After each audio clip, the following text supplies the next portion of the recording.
ستات وبنات كتير بتبقى عايزة تعمل العيش الشمسي في البيت، بس المشكلة مش بتبقى عارفة طريقته ولا تبدأ منين ولا تعجن ازاي. النهاردة بقى مع أمي ياسمين أعرفك كل حاجة عن العيش الشمسي وازاي يطلع معاكي طري وملبن من جوه.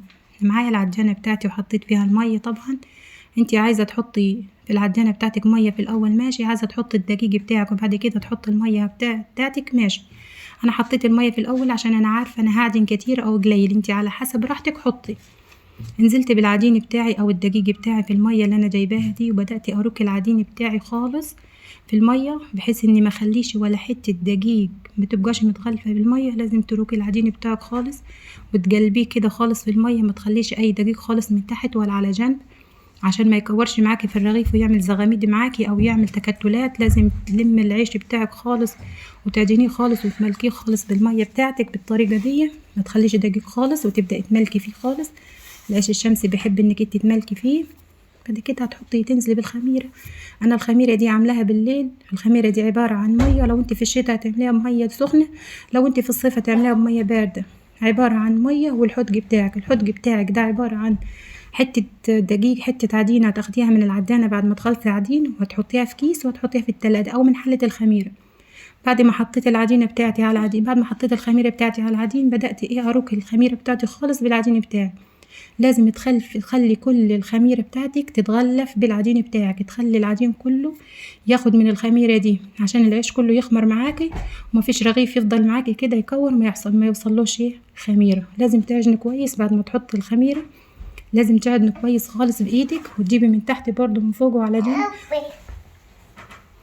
وتملكيه خالص. العيش الشمسي بيحب انك انت تملكي فيه كتير عشان يطلع حلو معاك ومفرة ويطلع عالي.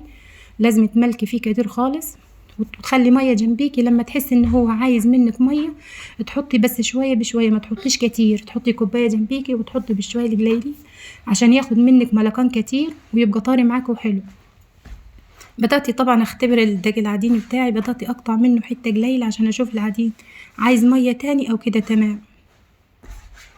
هتقطعيها كده على العجين، لو ساحت معاكي يبقى كده خلاص العجين تمام. لو حبيتي حسيتي ان هو عايز تاني ممكن تحطي تعجني فيه تاني. انا عجنت فيه تاني طبعا بس الفيديو طويل. طلعت العجين بتاعي على السطح فوق وبدأت اقطع في العجين. ده نظام التقطيع عندنا، كل بلد ليها نظام تقطيع، بس ده نظام التقطيع بتاعنا. بقطع حتة من العجين وابدأ ارددها في ايدي عشان الرغيف يتساوى معايا، وابدأ احطه على المجرصة بتاعتي. المجرصة دي عبارة عن مجارس من الورق او الكراتين انت هتعمليها وتقطع عليها العيش بتاعك. ودي عبارة عن النخالة او الردة اللي بتطلع من القمح بعد ما تطحنيه، بتحطيها تحت العيش عشان ما يلصقش في المجارس او يلصق في الفرن. لو ما عندكيش القمح ده ومش بتطحنيه ممكن تجيبيه من عند العطار عادي، اي عطار بيبيعه يقولك انا عايزة النخالة او الردة دي بتاعت العيش.